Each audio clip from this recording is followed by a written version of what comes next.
So welcome to Hotel and Restaurant Accounting, H261. We are going to be discussing Chapter 5 and 6 today. So we'll start with the computerized accounting system. Can you read the slide, please, Royal? The computer has become an integral tool in managing a hospitality business. Computerized accounting systems offer the following advantages over manual systems. 1. Speed. A computer can process a vast amount of data at speed that human effort cannot approach. 2. Error safeguards. A computer does not make errors in math or posting. Right. So if you're going to compare the manual system with the computerized system, of course, there are many advantages. So these are the first two advantages. It's automatic when you encode a figure or a data. It's going to compute it immediately, and you have access to the data as soon as you enter it. So all the people using the system will be able to access the same data no matter where they are in the hotel or the restaurant. So if you compare this to a manual system, so if you print your data, you need to physically send it or maybe fax it to somebody before they can access the same data. Now, the same figures and information, if you're using a computerized accounting system in your restaurant or hotel, they can just access it to your intranet or your organization's computer system, and then you will be looking at the same data. Plus, in terms of error, so there's no human error involved in computation, but still there might be error in encoding.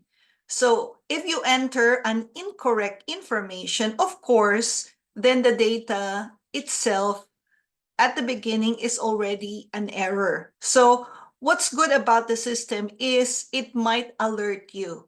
So you cannot move to the next step or the next part of the computation if the data entry is incorrect. So there are also safeguards when you're using a computerized system. Let's continue with the discussion, Royal.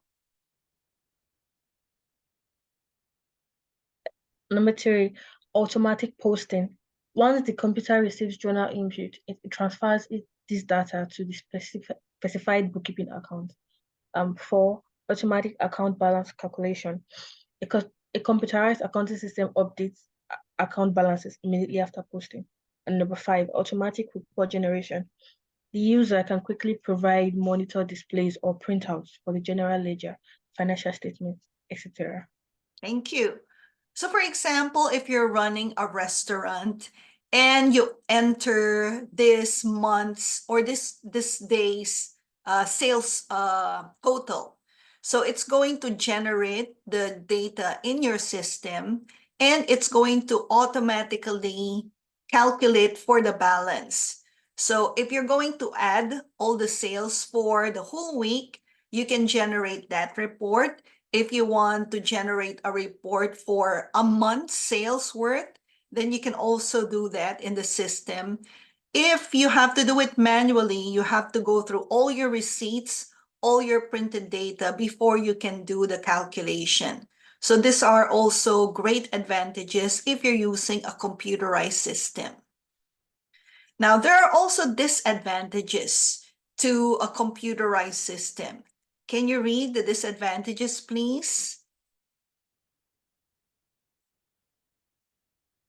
The biggest potential disadvantage is power failure or computer breakdown.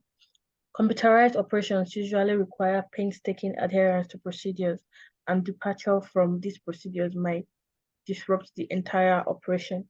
The technical nature of a computerized application may require personnel with higher skill levels than those the business has. Right. So, of course, you need to invest on acquiring a computerized system. So there is money involved, right? So there is a cost involved in acquiring a computerized system. Plus, after you buy, the application, you have to buy the hardware as well. You need to buy the point of sale, you need to buy the computers, you need to buy maybe the printers, you need to have internet connection. So there is a significant amount of investment before even acquiring the computerized system. So once you have done all that, you need to have somebody trained to use the system. So in finance, you would need to have accountants who are skilled in using the system. So not only are they do they need to have the academic background, but they also need to have the hands-on experience and training on how to run and use the system. So that is the technical nature of using the computer. Remember when you are starting to learn how to type documents on Word, so you don't know how to capitalize, how to do margins, how to do changing of fonts and text. Those are some technical things. Also, if you want to learn how to do sheets or Excel, so there is a learning curve involved in anything new that you want to learn, like a new skill. So another disadvantage is when you don't have power. So if there's a blackout or if power is not working, maybe some weather condition, then you need to have a backup, an uninterrupted power system. So this is what you call UPS. I actually have it at home. So in case there is power outage, it will automatically kick in. So I have maybe about half an hour to 1 hour to still run my program, still run my classes, even if there is power outage. So in most hotels and restaurants, they have generators. So this would support the power and electricity in case you don't have enough electricity running from commercial vendors. Now, you need to, as mentioned before, follow the step-by-step procedure because the system is designed to only take information that is relevant to a specific action. So let's say you encoded an incorrect data. So before you can move on to the next step, you cannot do that unless you rectify what you have entered incorrectly. So there are also check and balance in the system. So there are advantages, of course, but there are also some disadvantages. But, in my opinion, generally speaking, in terms of computation, finance, accounting, the advantages outweigh the disadvantages. Now let's go to a general journal. What is a general journal, Royal?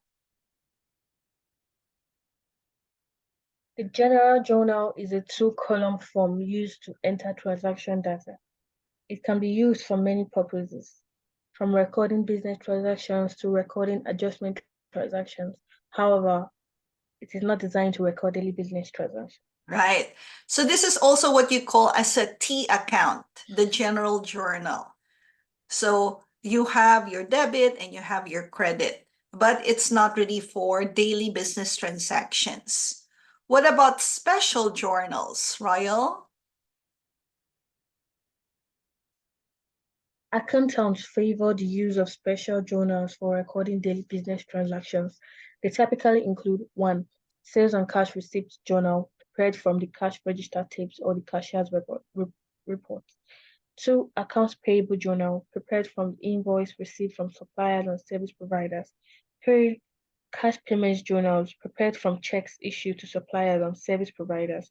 4. Payroll journal, prepared from checks issued to employees for salaries and wages. Thank you, Royal. So let's use a restaurant as an example. So for example, you run a bar. Okay, so you sell alcoholic drinks and beverages as well as food.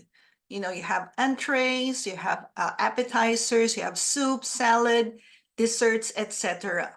Now, if you want to have a total, your total sales for the day, you can generate that from the system, but you can also itemize it. So let's say, how many Coca-Cola did we sell for the day?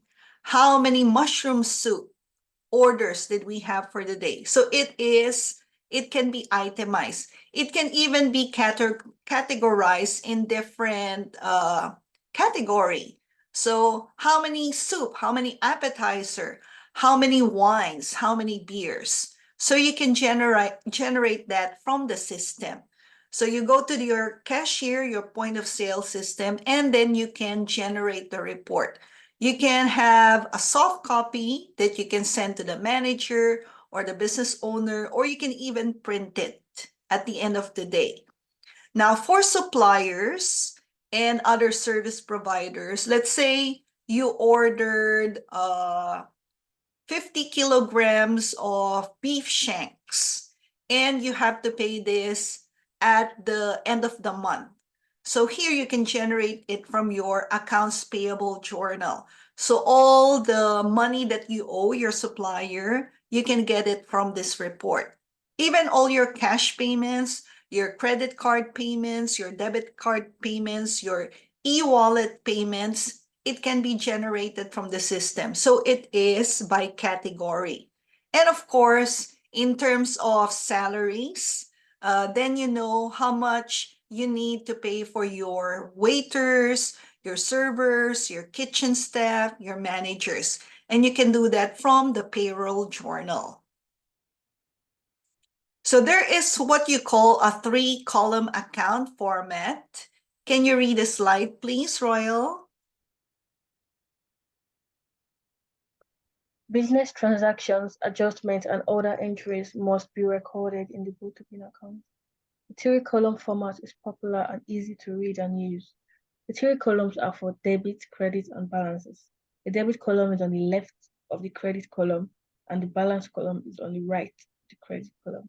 Right. So instead of just a T account where you have 2 columns, this time you have 3 columns where you add the balance, right? So you have debit column on the left side, and then credit column, and then the balance column is on the right side of the credit column. So debit, credit, and then balance. And at the bottom, you can get the total.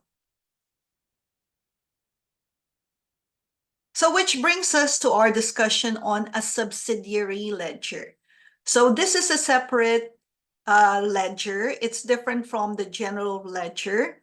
So the accounts receivable subsidiary ledger, it would list all of your customers' receivable supporting detail. And with accounts payable, this would show the detailed information about amounts owed by the business to its supplier and account activity. So for example, you have your customers receivable. So here, an example would be if they pay in credit card. So you will see how much they paid you for the time period. So let's say for the month of November 2023. So you can see it all in the accounts receivable subsidiary ledger. And this at the same time, you can also see this report for your suppliers. So these are your debts or the amounts you owe your suppliers and for what kind of activity. So let's say you bought office supplies. So you owe your suppliers money for delivering the office supplies that you use in your business. Now, what's the difference between a guest ledger and a city ledger? Royal, can you read the slide, please? Guest and city ledgers. A guest ledger is used to record transactions involving registered guests. A city ledger is used to record transactions for customers other than registered. But who is a registered guest? So a registered guest would be somebody who is checked in at the hotel and you have booking for this guest. Or they can be a group that is using your function room. So they are registered guests. Now, a city ledger would be guests who are still staying at your restaurant or at your hotel, but they are not registered. They have not checked in your hotel. So they might be guests of guests. They might be walk-in, right? So maybe they have attended a function and they ordered outside the prescribed menu. So let's say you are offering buffet for a group of guests attending a conference, but the guest wanted to order a special dish, let's say porridge. Okay, so they're on a diet and they wanted to order porridge, but it's not available in the menu. So if you want to order that from the hotel, then you have to pay it out of your pocket. So this transaction will be under the city ledger because they are not considered registered guests. Now, what is an online accounting system, Royal?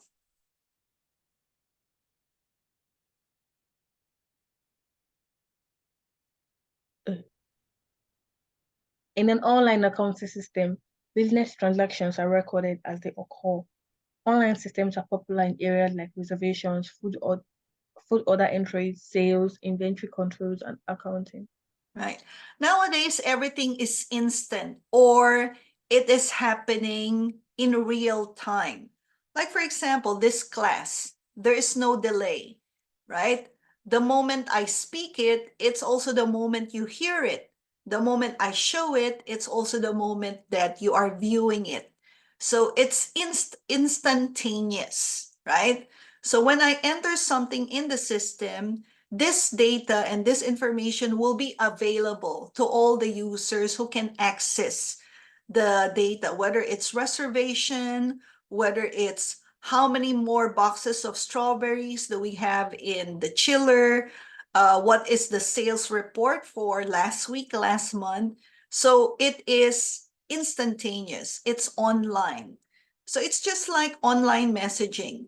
What you send is also what I receive. So we can also trace who are the people who access the account. So there is control in that aspect. And also you would have timestamps. So you would know how much was deposited, how much was paid, who paid for it, what was the time, what was the date. So everything is recorded in the cloud. So you will get accurate information every time. Now, of course, this will not be possible if you don't have the equipment. So the equipment would be the hardware components. So just like what I'm using now, I'm using a Mac, an Apple computer. So I also have a separate camera and I have a keyboard and I have a mouse. So this would be your hardware component.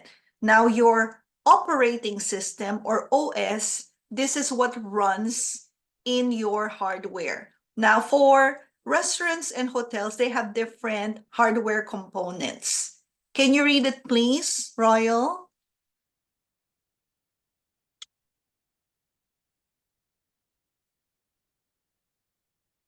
Online accounting systems contain the following components.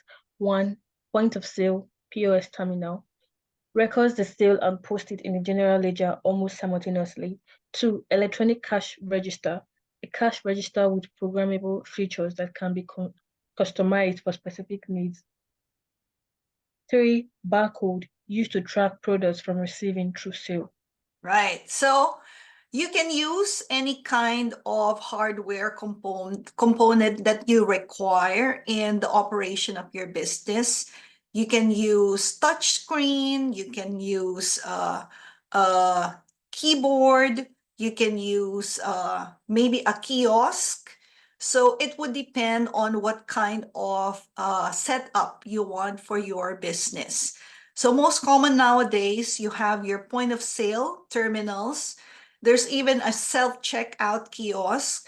So even if you go to like a Dollarama or a Walmart, you can go through the cashier and they can use the electronic cash register, or you can just go to your self-checkout counter and use the point of sale terminal. So here they have a barcode reader. So you just put the barcode and it will automatically generate the price of the item. So here are some standard general ledger modules.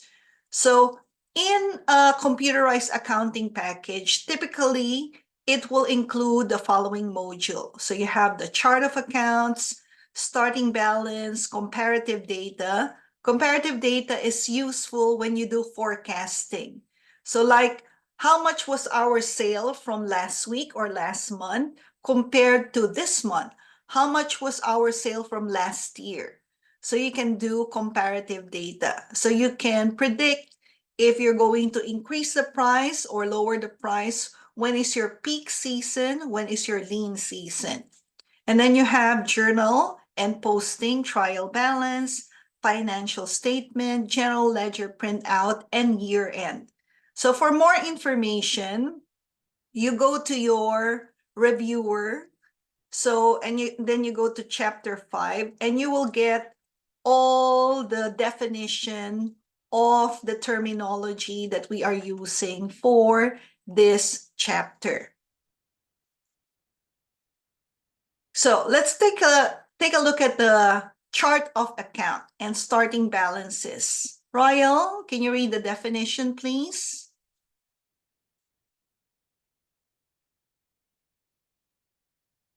The chart of accounts module allows the user to set up the bookkeeping account and perform routine file maintenance. The starting balance module lets existing businesses enter starting balance when converting from a manual system to a computer system.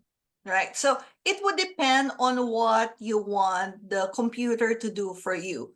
So let's say you want to monitor each of your accounts. So you want to monitor all your debit accounts, all your credit accounts. You can use the chart of accounts for that. Now, if you are changing your system from manual or semi-computerized to fully computerized, then you have to use your starting balances. So let's say we are going to be implementing the computerized system starting next week, Monday. So all your manual transactions should be encoded in the system before Monday. So that would be your starting balances for your computerized accounting system. Now, as mentioned, you can also use comparative data. So here you can enter your last year balance, budget, and other data, and then you can compare it to your data for this year. So you would know if your sales are increasing or if you are sticking to your budget or if you're leaning to going towards your peak season or lean season. Now, the journal and posting module will record the journal entries in your bookkeeping accounts. So instead of hiring several bookkeepers, you can just hire one or two to keep your books, to keep all your accounts together. And then at the end of the transaction, you can print a summary, a journal summary. What about trial balance and financial statements? Please read, Royal.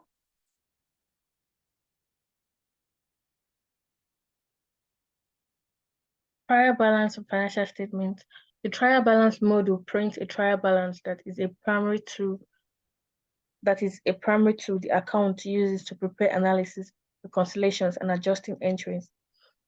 The financial statements module at a minimum prints the income statement, balance sheet, statement of retained earnings, and statement of owner's equity. Right. So these are different accounting documents that internal and external users might need to make a informed decision about finances and budgets. So you have trial balance, so you can use it for adjusting your entries, especially if there are some changes in the process or in the even the amount. So you can do that in adjusting entries and reconciliation. So let's say you overpaid your staff, then next time maybe you can adjust the payment so it would reflect the true amount. So this is what you can do for your trial balance. So financial statements, these are mostly used by external users. So external users can be banks, can be other financial institution, it can be the CRA looking into your tax returns. So for your general ledger, you can do a printout if you want some hard copy, or you can also just use soft copy if you don't need printed material. Now, the year-end module, it clears the balances in the revenue and expense account, and it will also update your retained earnings account and also capital accounts without needing to close any entries. So this is one of the beauty of using a computerized system. So at the end of the year, you can have a year-end accounting or year-end audit, and it will clear the balance from the previous year. So you will know your total revenue, total expenses, and it will also show your earnings, so owner's equity. So here are some basic considerations when you are considering on getting an accounting software. So your general ledger accounting software should include a flexible chart of account. Flexible means you can make changes to your accounts anytime. So let's say you need to change some of your product items. So let's say you are offering lobster bisque in one of your soup appetizer, but it's not really selling very well. So you want to replace it with another item. So you can replace it with another item like mushroom soup, for example. So your chart of account can be flexible. Now you can also have the capability to examine your balances and transaction. You can also audit trails of input, so you know how to trace where was the transaction encoded, who encoded it, when was it encoded. So all this can be traceable. And then you have your special journal format. You can customize your financial statement, so you don't include all the items that a regular financial statement would have. So it would depend on what kind of business you're running, right? If you have a motel, a resort, a hotel, or just a freestanding restaurant. So you also have some physical limitations of your software. And of course, softwares, it also needs updating so that you can optimize its feature. And also, instead of using decimal points to many numbers, you can round off your dollars to the nearest decimal point. This is for purposes of financial reporting. What about some advanced consideration? Royal, please read. Advanced considerations when selecting general ledger accounting software include 1. Departmentalized accounting, 2. Consolidation of multiple locations or companies, 3. Comparative reports, 4. Online capability, 5. Built-in applications, 4. Flash 6. Flash reports. 7. Graphical reports.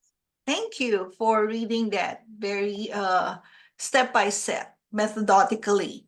Now, let's say you are running several branches of your restaurant. So let's say you have 3 branches of Subway restaurant, and you want to know the sales or the performance of each of your branch. So let's say you have one in Vancouver, you have one in Burnaby, and you have one in Richmond. So you can have that. You can consolidate with the multiple locations of your company. Now, with departmentalized accounting, you would know how much is being used by your kitchen, how much is being used by your bar. So each department, it is itemized. So how much is your budget for housekeeping, for food, and for beverage? So you can do departmentalized accounting. And then you can compare the report as mentioned before. You can have access to the data online as long as you have internet connection. And then you have built-in application. You can choose and select application that is usable for your business. So let's say you don't really sell alcoholic beverages. So you don't need to include that in your computerized system, right? If you're only selling a limited item on your menu, then you can build your app as you need it. And then you can have report anytime you want. You can have a report for morning sales, lunch sales, and dinner sales. And you also have graphical reports. So if you want to use like a pie chart or a bar chart or a line graph, so you can see the increase and decrease in the expenses and costs and your sales report as well. So that would be for chapter 5. So now we can discuss chapter 6, which is also a continuation of computerized accounting system. But here we will be doing a demonstration. So tell me about the accounting cycle, Royal. The accounting cycle is a sequence of accounting procedures performed during an accounting period.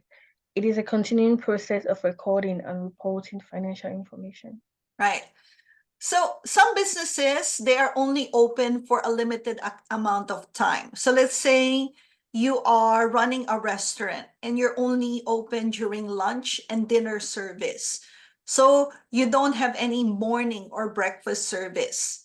So in this case, it's easy for you to know your daily sales and also your daily expenses. But what if you are running a 24-hour, 7 days a week type of business? So let's say you're running a hotel. So a hotel really do not close, even if it's a holiday. They're open every day, 24 hours a day. Now, when do you start the cutoff of your start of day and end of day?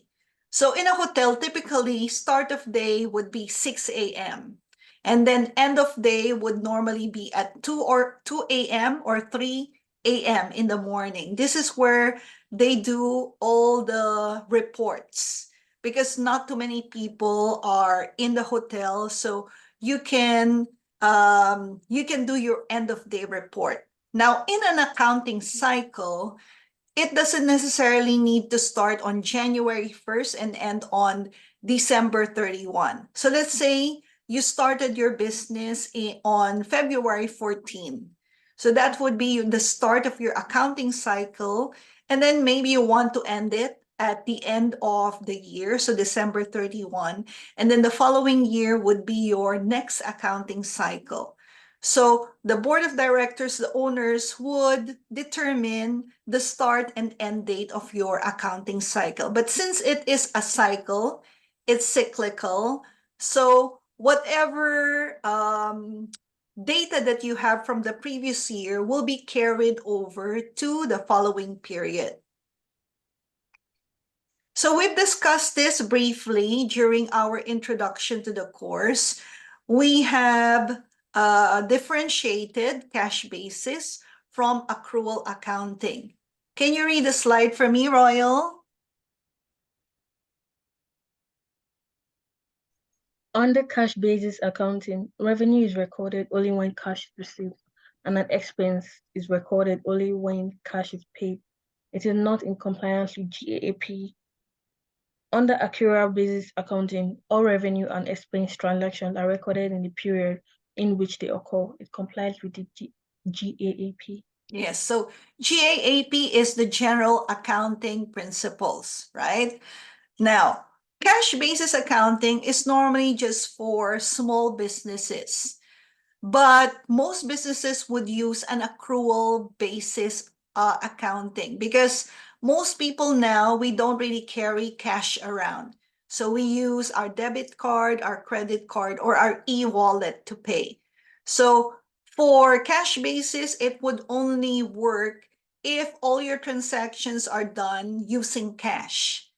So most businesses, they use accrual basis accounting. So when you use your credit card, debit card, or e-card, then it is encoded in the system right away. You don't need to wait for the bank to pay out or to process the payment before it is encoded in the system. So most businesses will be using accrual accounting. Now, we have discussed the advantages and disadvantage of manual accounting versus computerized accounting. So nowadays, because there are many options that you can choose in the market, so it has become more affordable. Even your basic Excel, right? So if you know how to use Google Sheets, so you can use a template, create and share.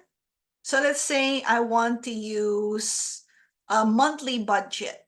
So I can just choose this and then create my own financial accounting. So you can change the transactions here so that you know how much you need to exist to pay for your utilities for each month, right? So you can even use templates like this. So if you get a software package, normally there is a training session for this. So you are not left in the dark.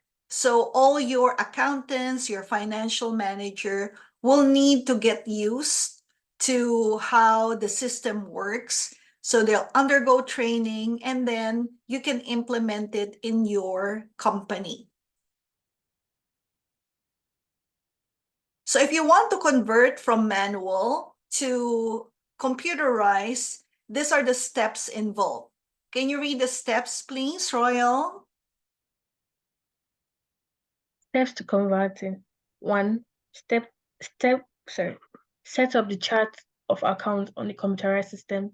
Two, assign account number and account types. Two, enter the beginning and ending balances of each account. Right. So let's say you have soup, salad for your appetizer. And then for your main dish, you have pasta, seafood, and meat. And then for dessert, you have cake and ice cream. So this would be your chart of accounts. So let's say for salad, you can choose 001. And then for your soup, you can use 002.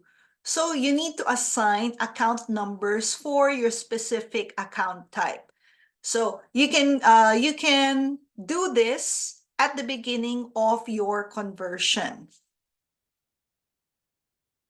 So in the computerized posting of special journals, so here this is used to input the computer software in the posting module. So posting is data entry, right? So data is normally entered using a keyboard or maybe even a touch screen with a keyboard built in. So here you have a column for specific account, and then this are individually entered because the sundry item is not representative of any one particular account. So you need to have a demonstration of this. Actually, if you have experience working as a cashier, you would see from your computer screen each of the item that you sell. And then at the end of the day, you will know how much you sold for a specific item. You can even see the taxes for each of the transaction that you have done for the day. Now, what is a working trial balance? Royal? Working trial balance. When using a computerized system, a worksheet is not necessary. However, an accountant must manually determine the adjustment. The first step is to use the trial balance module and print a preliminary trial balance called a working trial balance.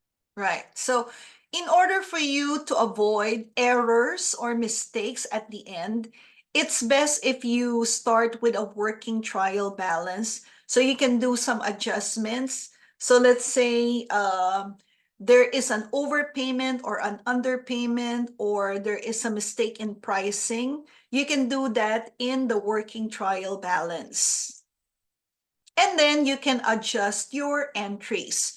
So on your final entry in your computerized accounting system, you will not have any mistakes or any errors in the generation of your report. So here are some of the items that you need to adjust. Can you read it, please, Royal?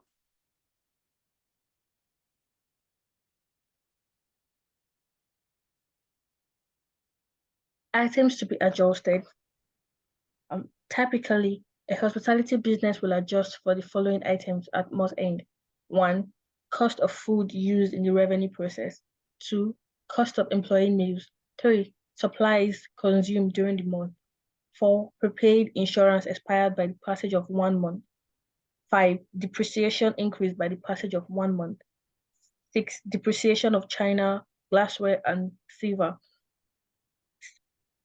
7. Unpaid payroll days at the end of the month. And 8. Unpaid payroll taxes at the end of the month. Right. Thank you, Royal. So let's say, for example, you include employee meals as part of your staff benefits. So they don't need to pay for their meals. It's included in their staff benefits. So this cost must be shouldered by the company. The employees will not pay for it. So these are some of the items that you need to adjust. So let's say you were not able to pay some of your salary to your staff members. So this is unpaid payroll. So you need to pay that on the following month. And of course, you also need to adjust the taxes that you paid for your salary, wages of your staff. So to compute for the net income, or if you do not have any income but losses, then you can do it. You can do it by first adding sales and other credit accounts in the revenue classification. So you have sales and credit accounts under revenue, and then you can add up the expenses. And then after that, you need to subtract the expenses from your revenue. So if the revenue is larger, that difference is the income. But if it is not, then you have a negative amount, then you are at a loss. So again, this is the definition of a computerized general ledger. So it does not have to be printed, right? You can just use the soft copy to take a look at your income and expenses for a specific period. So if you need to print it, then that's fine. You can just generate the report from the system, or you can even share the report with other decision makers in your company. So the general ledger module is used to print the entire general ledger. So this is mostly used by managers, board of directors. So if they need to adjust the budget for the month, the year, then they can utilize the general module. So when you say module, this would be some of the information that you get from the computer application. So is it just the restaurant system? Is it just the chart of accounts? So it would depend who is accessing the information and also your level of access. So if you're a cashier, then you can only access certain information.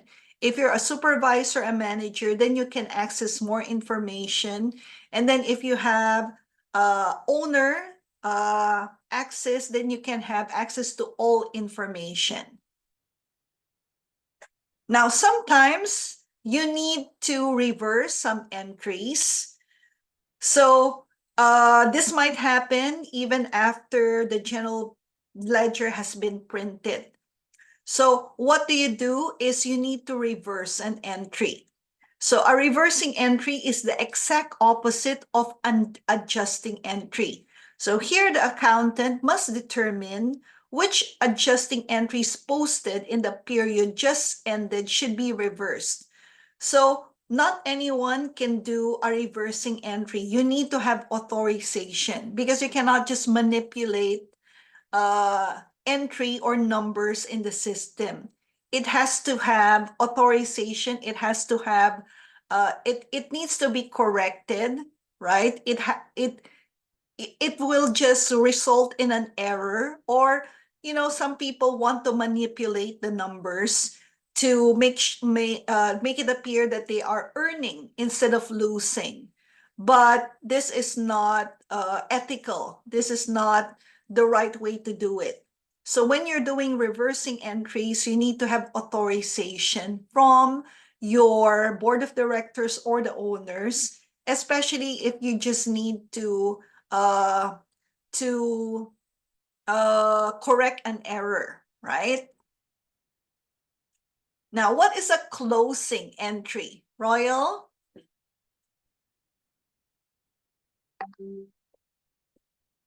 Closing entries. Closing entries set the revenue, expense, withdrawals, and dividends declared accounts to zero at the end of the business year. The technicalities of closing entries are no longer a task in a computerized system. The year-end module automatically performs this task without a need for manual closing entry. Right. So one of the advantages of using a computerized system at the end of an accounting period, so the year-end module will automatically perform all these tasks, right? If you do it in a manual system, then you have to do it per entry. So it makes it more streamlined, it makes it more efficient, it makes it everything more effective. So after closing, you have a post-closing trial balance. Can you read the slide, please, Royal? A post-closing trial balance shows only the balance sheet account because the income statement accounts have been set to zero. The trial balance module is used to print a post-closing trial balance. The post-closing trial balance signifies the end of the accounting cycle for the business year just ended. The transfer of balance sheet amounts to the new ledger initiates the accounting cycle for the new business year. Right. So I'll give you an example. When I first came to Canada in May 2019, I had to file for my income tax report for my income earned for 2019. So from 2019, I had limited income because I was a full-time student, so I only worked part-time. And I started working, I think May, June, July, August. So August 2019, September to October. So I only earned income from August to October. Now, when I filed for my income taxes, it was only covering from May to December of 2019. So that is the cutoff date of my income tax for 2019. Now, for the following year, 2020, I have to start from zero again, right? So how much did I earn from January 2020 to December 2020? So that was my income tax return for the year 2020. So the same with businesses, right? So you have a start date and you have an end date. So here you use a post-closing trial balance to close your accounts from the previous year and then starting a new year. Okay, so stop share.